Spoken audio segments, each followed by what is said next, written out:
2019 நாடாளுமன்ற தேர்தலில் பாஜக வெற்றி பெற்று மீண்டும் ஆட்சி அமைக்கும். மோடி பிரதமராக பதவியேற்பதில் தமிழகம் முக்கிய பங்கு வகிக்கும் என திருப்பூரில் நடைபெற்ற செய்தியாளர் சந்திப்பில் பாஜக மாநில தலைவர் தமிழிசை சவுந்தரராஜன் குறிப்பிட்டார். பிப்ரவரி மாதம் 10ஆம் தேதி திருப்பூர் பெருமாநல்லூர் பகுதியில் நடைபெறவுள்ள பொதுக்கூட்டத்தில் பிரதமர் மோடி பங்கேற்று பேசவுள்ளார். இந்த பொதுக்கூட்டம் நடைபெறவுள்ள இடத்திற்கான கால்கோள் விழா திருப்பூர் பெருமாநல்லூர் பகுதியில் உள்ள வாஜ்பாய் திடலில் நடைபெற்றது. இதில் கலந்து கொண்டு செய்தியாளர்களிடம் பேசிய பாஜக மாநில தலைவர் தமிழிசை சவுந்தரராஜன், மோடியின் ஆட்சி வளர்ச்சியின் ஆட்சி எனவும் வாக்குச்சாவடி அளவுக்கு பலம் பொருந்தியவர்களாக மாறி வருகிறோம் என்றும் குறிப்பிட்டார். மரியாதைக்குரிய பாரத பிரதமர் மோடி அவர்கள் திருப்பூருக்கு 10ஆம் தேதி வருகிறார்கள். மதுரையில் மிக பிரம்மாண்டமான ஒரு வெற்றிகரமான கூட்டத்தை நாங்கள் நடத்தி காண்பித்திருக்கிறோம்.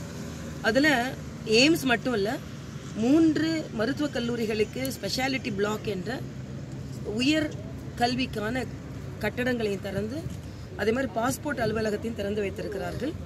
ஆக மரியாதைக்குரிய மோடி அவர்களின் ஆட்சி வளர்ச்சியின் ஆட்சி என்பதை உறுதிப்படுத்தி கொண்டிருக்கிறது. இன்னைக்கு திருப்பூர் வருகிறார், மறுபடியும் 19ஆம் தேதி வருகிறார். அதே போல எங்களது கட்சி தலைவர்கள் அமித்ஷா அவர்கள் வருகிறார்கள், நிதின் கட்கரி அவர்கள் வருகிறார்கள், யோகி ஆதித்யநாத் அவர்கள் வருகிறார்கள், நிர்மலா சீதாராமன் அவர்கள் வருகிறார்கள். ஆக இவர்கள் ரவிசங்கர் பிரசாத் அவர்கள் வருகிறார்கள். ஆக இவர்கள் எல்லாம் வரும்பொழுது வாக்குச்சாவடி அளவிற்கு எங்களை பலம் பொருந்தியவர்களாக நாங்கள் மாற்றி வருகிறோம். அதனால் இந்த முறை மரியாதைக்குரிய மோடி அவர்கள் 2019 வெற்றி பெற்று மீண்டும் பிரதமராகுவதில் தமிழகத்தின் பங்கு நிச்சயம் இருக்கும். அதனால்தான் மீண்டும் மோடி வேண்டும் மோடி என்ற கருத்தை நாங்கள் முன்வைக்கிறோம். மத்திய அரசு செய்யற நலத்திட்டங்களை விட அதுக்கான விளம்பர செலவுகள் தான் அதிகமா இருக்குன்னு ஒரு விமர்சனம் எதிர்கட்சிகளால் கொண்டு வரப்படுது. நிச்சயமாக இல்லை. நீங்க பாத்தீங்கன்னா போன முறையெல்லாம் முழு பக்க விளம்பரங்கள் வரும், இப்ப அரைப்பக்க விளம்பரங்கள் தான் வருது. இன்னொன்று, மக்களுக்கு எடுத்து சொல்லாமே இருக்க முடியாது.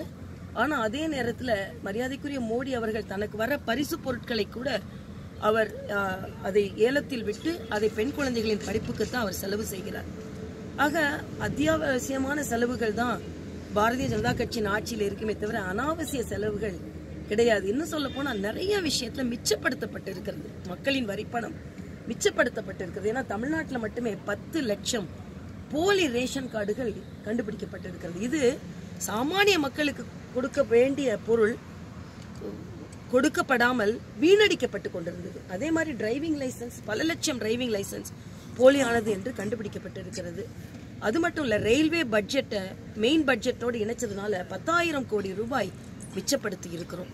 ஆக இதெல்லாம் பாத்தீங்கன்னா தொடர்ந்து மோடி அவர்களின் நடவடிக்கையினால் இந்த நாட்டு மக்களின் பணம் மிச்சப்படுத்தப்பட்டு இருக்கிறதே தவிர அது செலவிடப்படவில்லை என்பதை நான் தெளிவுபடுத்துகிறேன். ராகுல் காந்தி சொல்வதை போல இன்னைக்கு ஏறக்குறைய இந்த சுதந்திரம் அடைஞ்சு 60 வருஷமா அவங்க தான் ஆட்சி செய்து கொண்டிருந்தாங்க.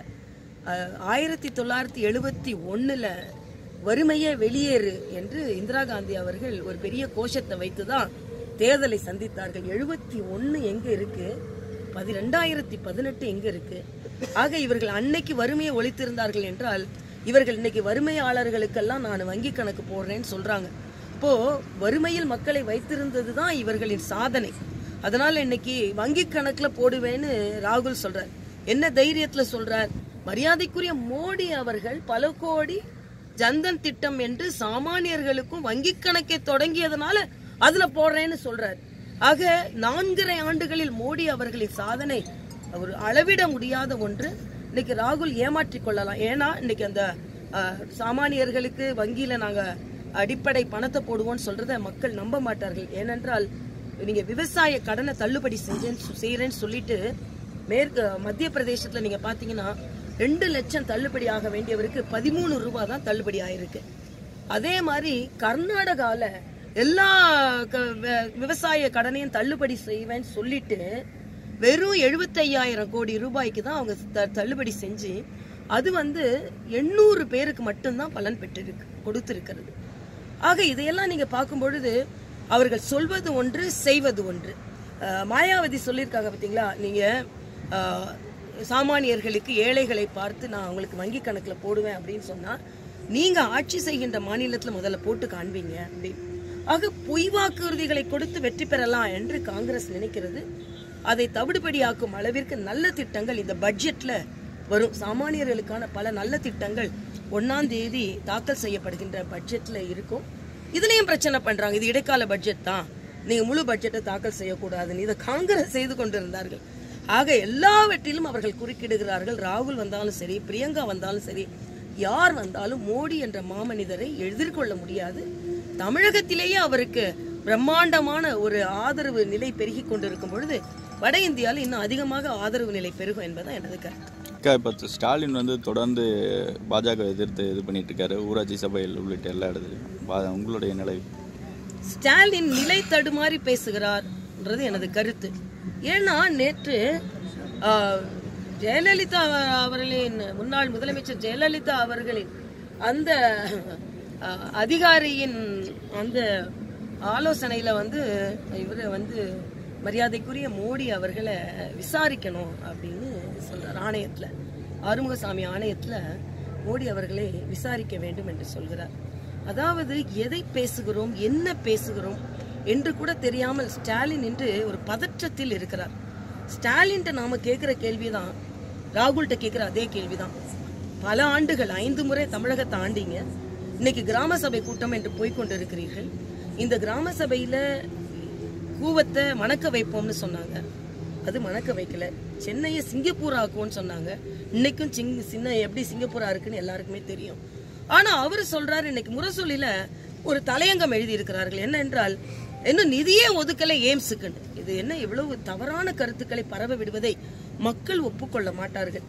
அது 2 மாசத்துக்கு முன்னால உள்ளது. 2 மாசத்துக்கு முன்னால மத்திய நமது அமைச்சரவை கூடி அதுல நீங்க முடிவு எடுத்து அதுல 1300 கோடி ரூபாய் ஒதுக்கி எய்ம்ஸுக்கான பணிகள் ஆரம்பிக்கப்படுவது மட்டும் இல்லாம விளம்பரத்திலேயே என்ன சொல்லியிருக்கிறார்கள், 48 மாசத்துல எய்ம்ஸ் மருத்துவமனை அங்கு செயலாற்ற ஆரம்பிக்கும் என்று சொல்லி இருக்கிறார்கள். மரியாதைக்குரிய மோடி அவர்களின் சாதனையே ஒரு திட்டத்தை ஆரம்பித்து அதற்கென்று கால அவகாசம் கொடுத்து அதற்குள்ள அவங்க அந்த திட்டத்தை நிறைவடைய செய்வதுதான் அவரது சாதனை. 48 மாசத்துல எய்ம்ஸ் மருத்துவமனை தமிழகத்தில் இயங்கும். ஆக நல்ல திட்டங்களை கொண்டு கொண்டிருக்கிறார்களே, மக்கள் இவர்களோடு சென்றுவிட போகிறார்களே என்ற ஒரு ஆதங்கத்தில் ஸ்டாலின் போன்றவர்கள் பேசிக் கொண்டிருக்கிறார்கள். ஸ்டாலின் வர வர ஒரு வரம்பு மீறி பேசுகிறார், வார்த்தைகளை நிலை தடுமாறி பேசுகிறார். என்னன்னு பார்க்கணும். மேடம், இப்போ மதுரை எய்ம்ஸ் மாதிரி திருப்பூர்ல தான் அறிவிப்பு இருக்குமா? திருப்பூர்ல பல திட்டங்கள், திருப்பூர்ல நீங்க பாத்தீங்கன்னா ஸ்மார்ட் சிட்டி அறிவிக்கப்பட்டு இருக்கிறது. இன்னும் ஏழைகளுக்கு வீடு கட்டி கொடுக்கப்பட்டு இருக்கிறது, அது நிறைவடைய இருக்கிறது. அதனால பிரதம அலுவலகம் முடிவு செய்வாங்க. ஆனால் எல்லா மாவட்டங்களிலும் மத்திய அரசின் திட்டங்கள் செயல்படுத்தப்பட்டு வருகிறது என்பது எனக்கு கருத்து. ஜாக்டோ ஜியோ போராட்டம் இப்போ பாஜகவுடைய நிலைப்பாடு. ஜாக்டோ ஜியோ போராட்டம் எதிர்க்கட்சியினால் தூண்டிவிடப்பட்டு கொண்டிருக்கிறது. நான் தெளிவா சொல்கிறேன், மற்ற அரசாங்க ஊழியர்களுக்கும் ஆசிரியர்களுக்கும் ஒரு வேறுபாடு உண்டு. இது பரீட்சை காலம், தேர்வு காலம், மாணவர்களுக்கு நாம முன்னுதாரணமா இருக்கணும். முதலமைச்சர் ஒரு கோரிக்கை வைத்திருக்கிறார்கள்.